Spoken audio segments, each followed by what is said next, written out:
So, when you look at the nervous system, well, it's basically electrical wiring, Yeah, right? it's very linear, very A to B. Exactly. I mean, an impulse fires and a muscle twitches. It's binary, it's clean, it's completely predictable. But what if I told you your hormones aren't just these random chemicals floating around in some murky biological soup? Which is, Yeah. how most of us picture it. Just this slow-moving soup. Right. But what if they're actually acting as this incredibly complex fiber optic network, like communicating across your entire body through quantum entanglement and quite literally emitting light? I mean, I know it sounds like pure science fiction, but this is the actual reality of modern biophysics. Yeah. We've spent centuries treating the endocrine system like a primitive chemical delivery service. Just hormones bumping into things. Yeah, exactly. And we are only just now waking up to the fact that it's this highly tuned quantum mechanical symphony. So, welcome to the deep dive. Today, our mission is to completely decode the endocrine system for you. We are going to, sort of shortcut you to becoming incredibly well informed on how your hormones actually operate. And we're covering a lot of ground today. We really are. We are starting from the foundational biology of your glands, zooming all the way down into the mind-bending quantum physics of cellular communication, and then bringing it all the way back up to actionable daily routines. Right, like how to actually heal your body holistically Yep. through things like epigenetic dieting, movement, and meditation. So to really appreciate the massive quantum leap we're going to make later, we have to start by grounding ourselves in the classical blueprint. Because, I mean, if you don't understand the basic hardware, The quantum software won't make any sense at all. exactly. So Yeah, let's unpack this. Let's lay that foundation. Classically, the endocrine system is a network of highly vascular ductless glands. yeah, ductless is the key word there. Right. So we're talking about the pineal and pituitary glands deep inside the brain. Then moving down, you have the thyroid and parathyroid in the neck, the thymus in the upper chest, the adrenal gland sitting right on top of your kidneys. The pancreas behind the stomach, and of course the gonads, so the ovaries and testes. Yeah. And going back to that word ductless, why is that so critical? Well, think about a sweat gland or a salivary gland. They have these tiny tubes, right? Ducts. And those ducts physically carry their secretions to a specific surface. Like your skin or your mouth. Exactly. But endocrine glands do not have that luxury at all. They synthesize their products, which are hormones, and just dump them directly into the interstitial fluid surrounding the cells. Just right into the surrounding water, basically. Yeah, and from there, those hormones have to diffuse straight into the bloodstream. Which I guess explains why they are so highly vascular. I mean, if your only delivery mechanism is the blood, you need a massive amount of blood flow. Oh, absolutely. Endocrine tissues are some of the most blood-saturated tissues in the human body. They rely entirely on the cardiovascular system for distribution. Wow. And because these hormones are so incredibly potent, they're only released in microscopic amounts. Hey. A tiny, tiny fluctuation in the circulating level of a hormone in your blood can exert massive systemic control over your entire internal environment.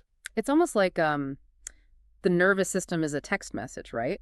Instant electrical, highly targeted, but super fleeting. Yeah, you touch a hot stove, the nervous system pulls your hand away in a fraction of a second. But the endocrine system is more like the global postal service. I mean, the brain packages up a specific instruction, puts it on the highway of the bloodstream, and it takes actual time to reach its destination. Right, but once that package arrives, it doesn't just pass along a quick message. It can completely remodel the destination factory. That's wild. It's structural. Exactly. It governs sustained modulation. So energy balance, immune function, reproductive cycles, physical growth. And it does all of this using three primary structural classes of hormones. Okay, let's break those classes down. So first you have peptide hormones, which are essentially small proteins. Things like insulin and growth hormone fall into this category. And since they're proteins, they are water soluble, right? Right. Which means they travel easily in the blood, but, and this is a big but, Mhm. they cannot pass through the fatty lipid bilayer of a cell membrane. So they literally can't get inside the cell on their own. They have to knock on the front door. That's a great way to visualize it. They bind to a receptor on the outside of the cell, which then triggers a secondary chemical messenger inside the cell to actually do the work. Got it. Okay, so what's the second class? The second class is the steroid hormones.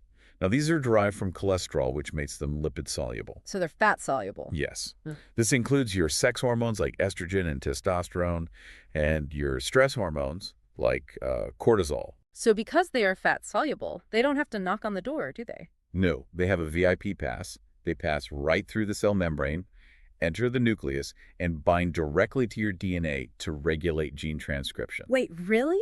They bind directly to the DNA. Directly. They rewrite the literal manufacturing instructions of the cell. That is incredible. Okay, and the third class. But the third class, the amino acid derivatives like thyroid hormones and epinephrine, kind of, straddle the line depending on their specific chemical structure. But the overarching rule for all of them, regardless of class, is that lock and key mechanism, right? Yeah, exactly. A hormone can be floating everywhere in your blood, bumping into every tissue, but it will only affect a cell that has the exact specific receptor for it. The perfect lock for the key. Right.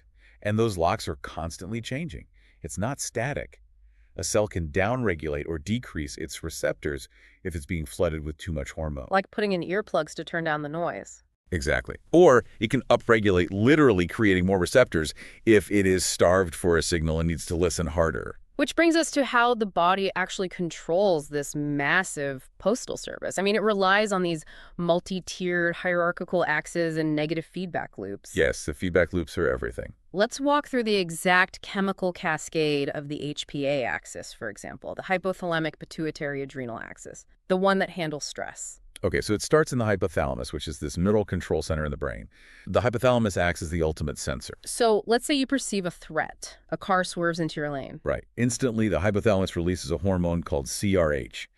This travels just a fraction of an inch to the pituitary gland, which is the master gland sitting just below it. Okay, so CRH hits the pituitary, then what? The CRH tells the pituitary to release a second hormone, ACTH, into the general bloodstream. And that ACTH travels all the way down to the adrenal glands on your kidneys, knocks on their door, and tells them to pump out cortisol. Exactly. And here is where the beautiful negative feedback kicks in. As cortisol levels rise and flood the body, that very same cortisol travels back up to the brain. It hits the hypothalamus and the pituitary? Right, and it essentially says, message received, threat handled, shut down production. It acts as its own off switch. It's just brilliant. Yeah. And the thyroid, the HPT axis, and the reproductive organs, the HPG axis, they all operate on this exact same elegant, self-regulating feedback principle. They do, but what classical biology missed for a very long time is the whole field of psychoneuroendocrinology. Yeah, this is where it gets really interesting because these hormones are not just regulating physical metabolism, like how quickly you burn off a piece of toast. No, not at all. They're the actual chemical substrate of your emotions, your cognition, and your behavior. We so often separate mental health from physical health. We treat emotions as these abstract psychological clouds, but they're profoundly physical. They're completely physical. I mean, cortisol isn't just the stress hormone.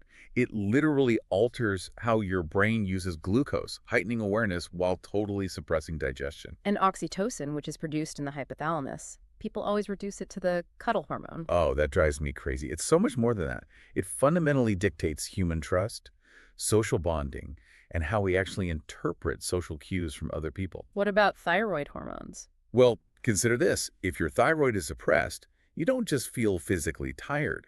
You experience profound cognitive dullness, memory issues, and actual depressive symptoms. And then there's insulin. Most people associate insulin exclusively with diabetes and blood sugar. Right, but it plays a massive role in brain glucose regulation. There's a deeply established link between insulin resistance and severe clinical depression.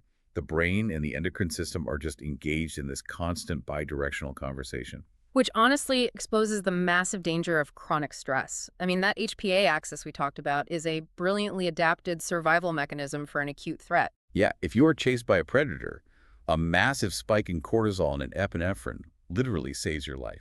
But modern life doesn't feature predators. It features constant, low-level psychological threats, an overflowing inbox, traffic jams, financial anxiety. And because the brain perceives those modern frustrations as literal threats to survival, the HPA axis triggers.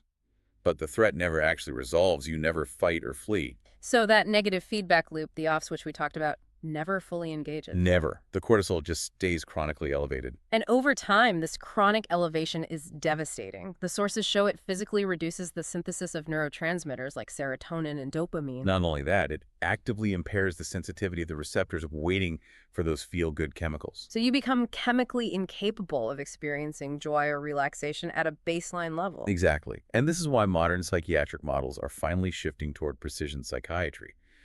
We're realizing that diagnosing mental health disorders strictly by checking off a list of psychological symptoms is just completely incomplete. Right. If mental disorders are characterized by abnormalities in cognition and emotion, and those domains are directly governed by hormones. Then we have to look at the endocrine panel. So if someone presents with severe anxiety and depression, instead of just immediately prescribing an SSRI to, artificially keep serotonin in the brain, a clinician could map the specific dysregulations in their HPA or HPG axis. Right. They might find a massive disruption in insulin sensitivity or maybe a totally flattened cortisol curve and treat the metabolic root cause of the emotional pain. It is a totally integrated view of human health, but, and here is where I want to push back on the classical anatomy textbooks a bit. Okay, let's hear it. As beautifully complex as this classical biochemical model is, it has a glaring foundational flaw based on the sources we're looking at. It does. If the endocrine system is truly just a slow postal service, relying on chemicals physically bumping around in the blood to find receptors, the math just doesn't add up. Not at all. Think about our biological clocks. We have a master clock in the brain, but we also have peripheral clocks in the liver, the heart, the kidneys. How can these clocks maintain perfect, synchronized precision despite the incredibly noisy, thermally chaotic environment of living cell? It's the ultimate paradox of chronobiology. I mean, classically, if you heat up a chemical reaction, it speeds up. If you cool it down, it slows down. Right, that's basic chemistry. Yet our biological clocks maintain exact 24-hour periods regardless of internal temperature fluctuations. It's a phenomenon called temperature compensation. And the speed at which trillions of cells synchronize their metabolic states, it's just far too fast for a chemical messenger to just casually drift through the bloodstream and achieve. Exactly. The chemistry alone isn't enough to explain the reality of the biology. To understand how the body actually achieves this miraculous systemic coherence, we have to look deeper than molecules. We have to enter the realm of quantum mechanics. Yes, we are crossing the threshold into quantum biology. Which is mind-bending. For decades, physicists assumed that quantum effects, things like entanglement, superposition, and tunneling, could only happen in highly controlled, ultra-cold laboratory vacuums, right? Right. The idea that these superfragile quantum states could survive in the warm, wet, chaotic environment of a living human cell was considered totally impossible. It was dismissed as biological noise. But the evidence is now undeniable that biological systems actually harness quantum mechanics. Oh, absolutely. We know that plants use quantum superposition to achieve near-perfect efficiency in photosynthesis. We know birds use quantum entanglement in their retinas to literally see the Earth's magnetic fields for navigation. And now we are discovering that human chronobiology and the endocrine system rely on these exact same quantum algorithms. Let's break down the biological clock under this new paradigm. Oh. In the classical model, the suprachiasmatic nucleus, or SCN, which sits in the hypothalamus, is the master chemical pacemaker. But quantum biology suggests the SCN acts as a central quantum hub. Yes. Instead of just mailing chemical letters to the peripheral clocks in your organs, the SCN establishes a unified quantum state. It interconnects with the peripheral clocks through quantum entanglement. Entanglement, which Einstein famously called spooky action at a distance. Yeah, that's the one. It's the phenomenon where two particles become linked, and whatever happens to one instantly affects the other, regardless of the physical distance between them. There's no chemical traveling between them. The information transfer is instantaneous. And the specific theoretical framework for this in biology is the Page-and-Wooders mechanism, right? Yes. In quantum physics, the Page-and-Wooders mechanism demonstrates how the concept of time and dynamic movement can actually emerge from a completely static, entangled quantum state. Okay, walk me through exactly how that applies to, say, a human liver cell in the brain. So imagine the SCN in the brain and a peripheral clock in a liver cell are not separate entities, but two parts of a single, entangled quantum system. They share a wave function.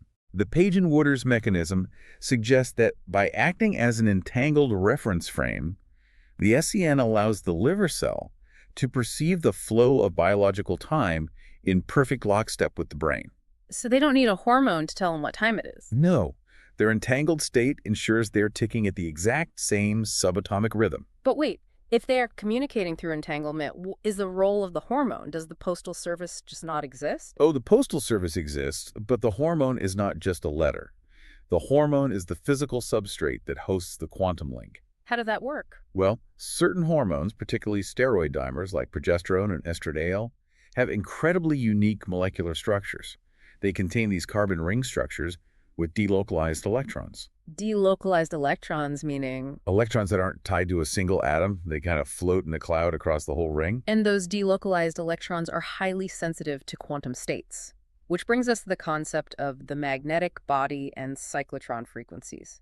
Okay, I need you to break this down because it sounds completely esoteric. I know, but it is grounded entirely in biophysics. Look, every moving electrical charge creates a magnetic field. Sure. Your body is full of moving charges, ions rushing in and out of cells constantly. Therefore, you generate a highly complex endogenous magnetic field. The theory proposes that this magnetic body operates at a higher hierarchical level than the physical tissue. And cyclotron frequencies, where do they fit in? A cyclotron frequency is a specific frequency at which a charged particle orbits in a magnetic field. The hypothesis is that magnetic flux sheets permeate our body, passing directly through our DNA. Okay, I'm with you. The ions and hormones in our blood interact with these magnetic flux sheets.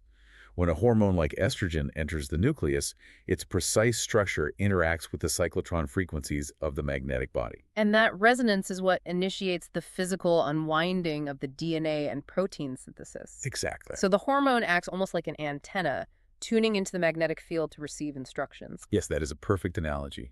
But here's where it gets really interesting. The most staggering part of this quantum model is the mechanism of biophotons. We are talking about the body literally using light to communicate. Yes. Biophotons are ultra-weak emissions of light actual physical photons produced naturally by biological systems. So we are glowing. Basically. When an electron in a molecule drops from a higher energy state to a lower one, it emits a photon. For a long time, scientists thought this was just random metabolic exhaust, like heat coming off a car engine. But the new models propose that the endocrine system uses these biophotons to communicate ultra-fast, high-fidelity information between the central nervous system and our eukaryotic cells. Yes, and it happens via those DNA-bound hormones we were just talking about. Okay, let me pause here. I am genuinely trying to visualize this. If a hormone is just a chemical structure made of carbon, hydrogen, and oxygen, how does it transmit a biophoton without violating what we know about basic biology? Well, high school biology focuses on ball-and-stick models of chemistry. But at the atomic level, chemistry is quantum physics. When the SCN in your brain alters its quantum state, it can generate a coherent biophoton.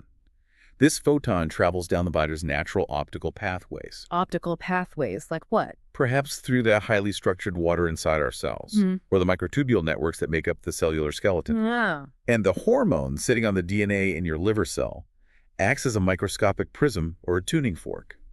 It absorbs that specific biophoton, changes its energy state, and that energetic shift is what actually triggers the gene transcription. So we shouldn't visualize the internal body as a dark, wet sack of floating chemicals. Yeah. We need to visualize it as an incredibly dense, glowing fiber optic network. Yes. And the hormones are microscopic tuning forks capturing and transmitting actual light quantum vibrations to our DNA. That is the exact paradigm shift we need to make. And when you view the body through this lens, the root cause of disease takes on a completely new meaning. Because what happens when this quantum coherence breaks down? Everything falls apart. If the biophotonic signaling is disrupted, the cells get the wrong instructions. The resulting flawed mRNA transcription leads directly to metabolic diseases, cellular anomalies like cancer, and profound psychiatric conditions. So if the brain's coherent state is perturbed beyond its range of stability, you see the emergence of disorders like bipolar disorder or severe depression. Exactly. And what causes that perturbation? What actually shatters the quantum coherence? You go right back to chronic stress, poor diet, toxic environments, and disrupted circadian rhythms. This modern lifestyle creates immense biochemical and electromagnetic static. The fiber optic network gets totally scrambled. Yeah. The tuning forks stop resonating because the environment is too noisy. And this is why traditional pharmaceutical interventions so often fall short when treating chronic systemic conditions, isn't it? Right. You cannot simply flood the body with a synthetic chemical pill and expect it to magically restore a shattered quantum network. You have to physically rewire the biological hardware to quiet the noise and reestablish that baseline state of coherence. Which perfectly sets up how we actually heal. Right. If modern stress is the static that shatters our endocrine coherence, how do we tune it out? And this brings us to a really fascinating contrast in the sources between modern pharmacological approaches and ancient meditative techniques. It's incredible to see the bridge forming between the two. For decades, the medical establishment viewed meditation as like a nice psychological relaxation tool, just a hobby. A way to just unwind. Exactly. But the clinical data now proves it is a highly specific physical intervention that bridges mind-body wisdom with modern biomedicine. Meditation fundamentally shifts the autonomic nervous system. Yeah. We talked about the sympathetic nervous system earlier, the gas pedal driving the HPA axis and the fight-or-flight response. You're right, the cortisol pump. Meditation directly downregulates that sympathetic output while simultaneously increasing parasympathetic tone. Which is the rest, digest, and repair system. And you can actually measure this objectively through heart rate variability or HRV. You can. Regular meditation decreases blood pressure, lowers the resting heart rate, and vastly improves HRV, which is a key marker of autonomic flexibility. It literally proves your body is no longer stuck in high gear. It proves it can adapt to stress and quickly return to a baseline of safety. But the truly miraculous part is the neuroplasticity. Mindfulness and meditation literally change the physical architecture of your brain. Wait, they physically change the brain? Physically, functional MRI studies show that regular practice increases cortical thickness and enhances gray matter density in the prefrontal cortex. And the prefrontal cortex is responsible for executive control and rational decision-making. Right. It also thickens the hippocampus, the region vital for memory consolidation and emotional regulation. Yeah. And concurrently, it physically shrinks the amygdala. The amygdala is the brain's threat perception center. When it is hyperactive, it screens at the hypothalamus to activate the HPA axis, flooding your system with cortisol. It's like a hypersensitive car alarm. In our modern environment, with the constant notifications, deadlines, and news cycles, that alarm is going off every time a truck drives by. And it drains the car's battery. Your endocrine system. So meditation isn't just putting on noise-canceling headphones to ignore the alarm. By shrinking the amygdala and strengthening the prefrontal cortex, you are physically popping open the hood and rewiring the car's electrical sensors so the alarm only triggers during an actual break-in. That is exactly what is happening anatomically. Yeah. And the cascading biochemical effects of that rewiring are staggering. Because you have shut off the alarm at the source, you see a massive sustained drop in circulating cortisol, epinephrine, and norepinephrine. And as the stress hormones plummet, the body's natural regenerative hormones can finally rise. Meditation boosts melatonin, restoring circadian sleep cycles, and elevates serotonin and dopamine, repairing the neurotransmitter deficits caused by chronic stress. Furthermore, it drastically improves systemic immune resilience. Because chronic cortisol suppresses the immune system, right? Completely. By mitigating that stress pathway, meditation allows the body to increase natural killer cell activity. Those are the specific immune cells that hunt down viruses and tumors. Wow. It also significantly lowers pro-inflammatory cytokines, specifically dropping levels of C-reactive protein, or CRP, and TNF-alpha. You are actively extinguishing systemic inflammation. And this doesn't just apply to sitting completely still on a cushion, does it? The data specifically supports moving meditations as well. Oh, definitely. Mindful yoga, for instance, has been shown to directly improve androgen balance, restore ovarian function, and regulate menstrual cycles in women suffering from polycystic ovary syndrome, or PCOS. Really? Just from moving meditation? Yes, it is a targeted endocrine intervention achieved through synchronized movement and breath. So bringing this back to the quantum perspective we just talked about, meditation is the biological mechanism for restoring quantum coherence. Yes, exactly. By clearing out the biochemical static of chronic stress, lowering the cortisol, and putting out the inflammatory fires, you are reestablishing the pristine internal environment required for those delicate biophotonic signals and entangled clocks to actually synchronize. Imagine sitting down to meditate right now. You close your eyes. You take a slow, deep breath in through your nose and a long, slow exhale out. Just that simple act begins the cascade. Right. As your respiratory rate drops, the tidal volume of your lungs expands. You are immediately optimizing oxygen exchange and enhancing respiratory sinus arrhythmia. Within just minutes of this rhythmic breathing, your amygdala stops firing those distress signals. The hypothalamus stands down and stops releasing CRH. The pituitary gland halts ACTH production. The adrenal glands finally stop pumping cortisol into your blood. And as that cortisol clears, the immune system comes back online, deploying those natural killer cells. The SCN in your brain, no longer bombarded by stress chemistry, begins to cleanly reestablish its quantum entanglement with the peripheral clocks in your liver and heart. Through the simple act of focused breathing, you are actively redesigning your anatomy and tuning your quantum network in real time. It's so empowering. But while meditation brilliantly optimizes the brain's signaling hardware and clears the static, the body still requires the raw physical materials to build the hormones in the first place. Of course. And it needs the correct environmental cues to sync those quantum clocks to the rotation of the Earth. This requires us to look at the holistic metabolic reset. We have to fuel the hardware through epigenetic dieting and circadian rhythms. Right. So let's talk diet. The foundational element for hormonal balance is protein. Yes, consuming adequate, high-quality protein is non-negotiable. Because your body needs those specific essential amino acids to physically construct peptide hormones, right? Exactly. Insulin, growth hormone, leptin, these are all built from amino acids. If your diet is deficient in protein, you literally lack the biochemical building blocks to manufacture the hormones that regulate your energy and appetite. Next on the list is fiber. Utilizing both soluble and insoluble fiber from whole foods like avocados, lentils, and cruciferous vegetables. Fiber directly increases insulin sensitivity. It slows down glucose absorption and stimulates the gut to produce hormones like GLP-1, which travel to the brain and signal profound satiety. But just as important as what you add to your diet is what you remove. And sugar, specifically liquid fructose, is highly destructive to endocrine signaling. The data is emphatic about this. Fructose consumption, driven largely by processed foods and sodas, is a primary driver of metabolic dysfunction. And what is critical for the listener to understand is that eating added fructose promotes massive insulin resistance independent of total calorie intake or weight gain. That's the scariest part. Even if you are eating at a caloric deficit, high fructose intake forces the liver to convert that sugar directly into fat. This physically damages the hepatic insulin receptors.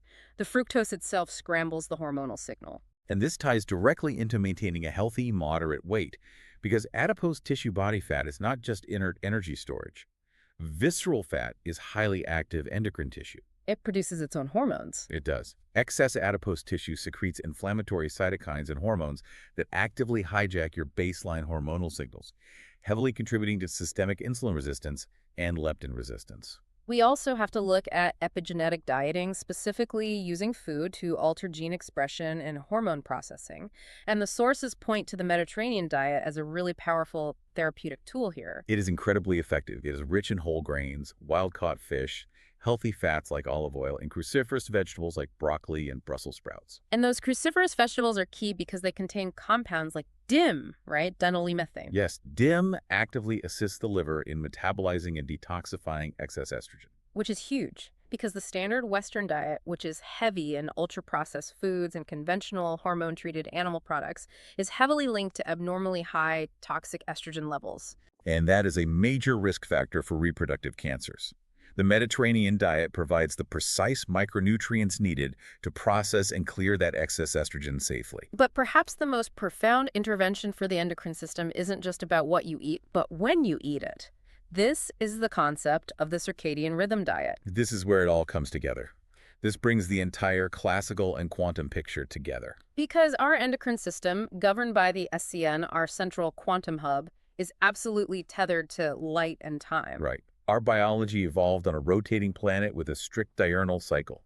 Our hormonal flow is genetically programmed to follow the rising and setting of the sun. So cortisol is designed to peak sharply in the early morning, right? To wake us up, mobilize glucose, and give us energy. Yes, and it should then gradually decline throughout the afternoon, hitting rock bottom late at night so we can achieve deep sleep. But look at the modern Western lifestyle. It is a total biological mismatch. We are sedentary indoors all day, missing the morning sunlight entirely. And then at midnight, we are bathing our retinas in artificial blue light from screens, tricking the SCN into thinking it is high noon. And worse, we are eating highly processed meals late into the evening. Late night eating is absolutely devastating to the endocrine system. Mm. When you consume a meal at 10 p.m., your body is forced to actively digest and process that energy. Which forces cortisol and insulin to stay elevated when they should be dropping. Exactly. And that elevated nighttime cortisol completely destroys your sleep architecture. It prevents the brain from progressing down into the deep, slow-wave stages of sleep. And crucially, it completely suppresses the release of human growth hormone, or HGH. HGH is essential for tissue repair, muscle growth, and metabolic health. And it is released almost exclusively during deep, uninterrupted nighttime sleep. If you eat late and look at screens, you basically forfeit your daily dose of HGH. We are running ancient, highly tuned hormonal software, and we are actively fighting against it every single day with our environment. So true. If you are dealing with brutal afternoon brain fog, crushing fatigue, or random intense mood swings, it is not a personal failing. It is not a lack of willpower. No, it is simply your SCN and your peripheral clocks falling completely out of sync. Your liver thinks it is 8 a.m., your brain thinks it is midnight, and your metabolism is caught in the crossfire. So to heal, you have to create temporal anchors for your biology. You have to lock your circadian rhythm back into the rotation of the Earth. So what does this all mean for you, the listener? What is the actionable advice here? The most actionable way to do this is a highly structured morning routine. Step 1. Step outside within 30 minutes of waking up. Let natural, unfiltered sunlight hit your eyes for 10 to 15 minutes. Do not look at your phone. Just get the photons from the sun into your retinas. This sends an undeniable coherent light signal to the SCN to halt melatonin production and perfectly set the morning cortisol spike. And then follow that light exposure with a high-protein breakfast. Light and protein. That combination sends a massive systemic signal to every peripheral clock in your body that the day has officially begun. It starts a rigid biological timer. Because you set that timer early and clearly, 14 hours later, your cortisol will naturally plummet, paving the way for melatonin release and deep restorative sleep. And to protect that sleep, we implement a 12 to 14-hour overnight fast. So if you finish dinner by 7 p.m. and don't eat until 7 a.m., you give your gut total rest. You promote hormonal detoxification, lower systemic inflammation, and ensure that your insulin and cortisol are rock bottom when your head hits the pillow. Aligning your light exposure and your feeding windows is the ultimate domino. It knocks down everything else. It resyncs the quantum entanglement of your internal organs and optimizes the classical chemical axis all at once. We have covered immense ground today in this deep dive. We started with the foundational blueprint, tracing the highly vascular glands and the classical chemical postal service of peptides and steroids. We explored how those molecules are the literal building blocks of our emotions and our psychological state. Then we shattered that classical ceiling and dove into the subatomic reality. We explored the SCN as a central quantum hub, utilizing entanglement, and the Page and Wooters mechanism to synchronize peripheral clocks. We visualized how hormones host quantum links, tuning into magnetic cyclotron frequencies and emitting biophotons to communicate light-speed information directly to the DNA. We climbed back up to the macroscopic level, detailing how this simple, profound act of meditation physically alters the architecture of the brain, shrinking the hyperactive amygdala, halting the HPA stress cascade, and clearing the biochemical static so that delicate quantum network can thrive. And finally, we brought it to the dinner table, fueling the hardware with protein, fiber, and the Mediterranean diet, and anchoring our metabolism to the sun through circadian rhythm protocols. It completely revolutionizes how we must view human health. It is not just about managing a list of chemicals on a blood test. Not at all. It is a total integration of anatomy, quantum physics, time, and conscious awareness. When we started this deep dive, the endocrine system looked like murky, confusing waters, a messy soup of slow-moving chemicals. But through the lens of biophysics, meditation, and circadian health, those waters aren't mucky at all. They are shimmering, interconnected, and vibrating with incredible precision. So if our DNA and our hormones communicate through the emission and reception of light, and our biological clocks are intimately tethered to the rotation of the planet, then healing is not a synthetic process. It is about recognizing that you are, quite literally, a being of light and rhythm. The food you eat, the exact time you expose your eyes to the sun, and the physical stillness you cultivate in your mind don't just tweak your chemistry, they tune your fundamental frequency. How will you choose to tune your instrument tomorrow?